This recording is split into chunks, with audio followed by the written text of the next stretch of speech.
Il titolo dell'esperimento è Analizziamo la composizione del suolo. Materiali: bottiglie in plastica, acqua e diversi tipi di terreno.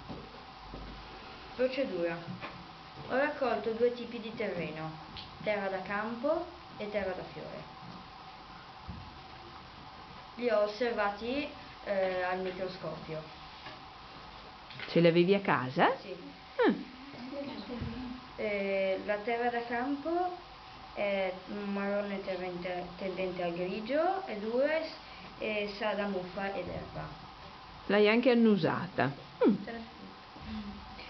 La terra da fiore è marrone e tende al nero, è morbida e sfilacciosa con qualche granello e sa da fiore marcio. Ho inserito in ogni bottiglia la terra. Hai usato un imbuto? No, con le mani un po' per volta. E ho aggiunto 4 quinti di acqua e ho agitato per bene. E ho lasciato riposare per qualche ora. Tipo 2-3 ore. 2-3 ore. In 2-3 ore si era già messo così.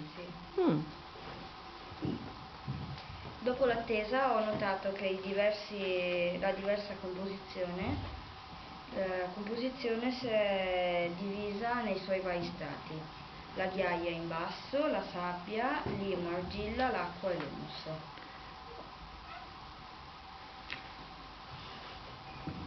Osservazioni: che cosa è successo al terreno nella bottiglia? Si è diviso nelle sue varie parti e caratteristiche. È rimasto tutto sul fondo o qualcosa è andato a galla? È andato a galla l'humus. Ci sono differenze tra i vari terreni. Sì, nella terra da fiore c'è più humus e più ghiaia in quella da campo.